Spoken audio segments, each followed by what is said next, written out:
Jag är väl, kan man väl säga, en countrysångare.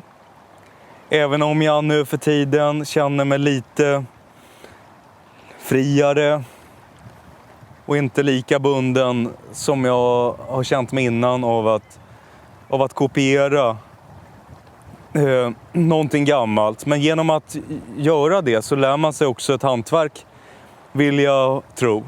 Så jag tror att jag och Nalle har, för att vara svenskar, ändå ganska bra koll på honky tonk och country and western och bluegrass-musiken. Jag och Nalle har ju också en gedigen,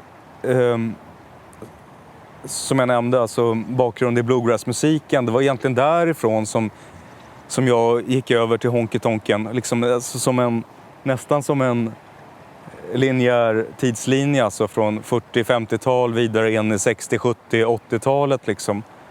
Så det är väl kanske där jag har hamnat till slut liksom. Sen så ska jag väl inte sticka under stol med att jag är kraftigt påverkad av svenska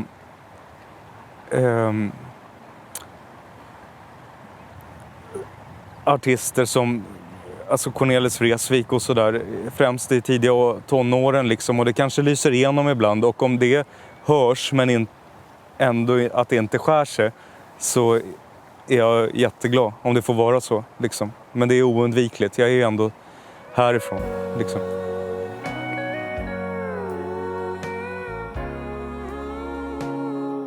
För min del, när det handlar om mina hjältar, så måste det kännas trovärdigt, alltså att om man tänker på sånger liksom, att det här ska inte låta som att det är någonting som har skett på en timme med 4 proffslåtskrivare i en studio i Nashville liksom, utan jag vill gärna att det ska kännas att sångaren har levt den här sången.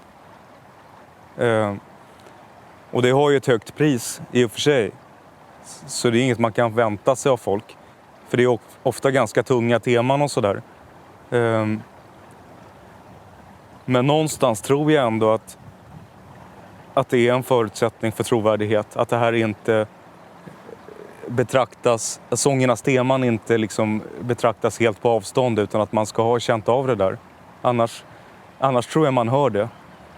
På samma sätt så är det en jättetrygghet för mig att omge mig med kompetent folk överhuvudtaget, inte minst när det gäller bandet.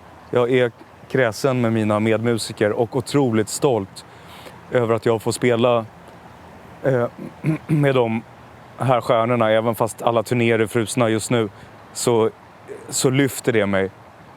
Jag la till och med gitarren åt sidan för ett par år sedan för att bli en renodlad sång- och dansman. För det finns folk som spelar gitarr så mycket bättre än vad jag gör.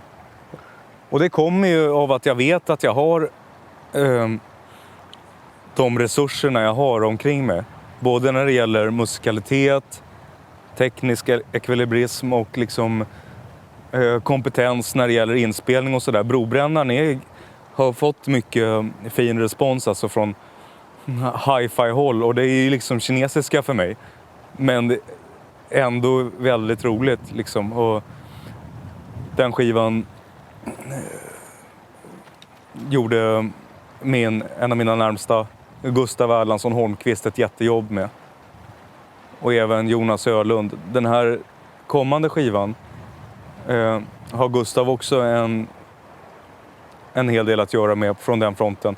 Men han är inspelad hos Max Måns i Studio Dubios på Södermannagatan. Och den är lite råare och lite rockigare än vad Brobrännaren är. Vågar jag hinta om nu. I mina öron i alla fall.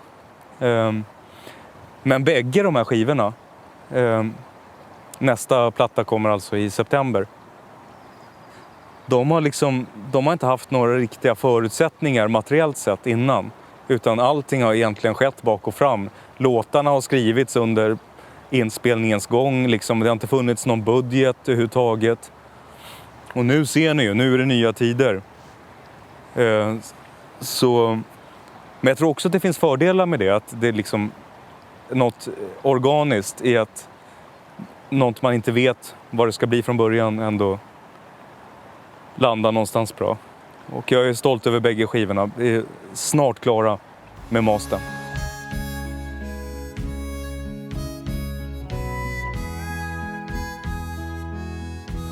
det är så jävla många människor som, alltså i Stockholm, som bara, som jobbar inom vården, som kör buss. Alltså det är sådana jättesektorer liksom. Alltså,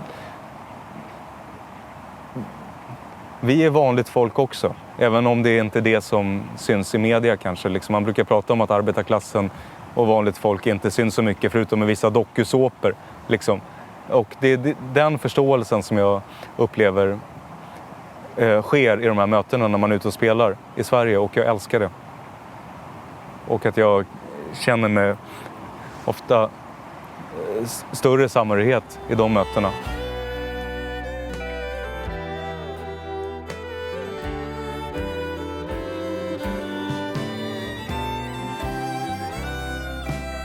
Nalle är min livskamrat och min stora kärlek och min främsta medarbetare och min favorit fiddler. Så det är en jättestor del av mig. Alltså hon har varit med hela vägen. Vi har levt tillsammans i 10 år. Dels så tror jag att hela livet blir lättare av att vara två. På många olika plan, va. Men också att hon är liksom en sån jävla virtuos som fiolspelare. Både när hon spelar liksom så här attackfiddle, och så kan hon liksom bli 1000 kinesiska fioler och en hel stråksektion liksom. Alltså det är en enorm trygghet, skulle jag säga. Och ja, som sagt, min stora kärlek.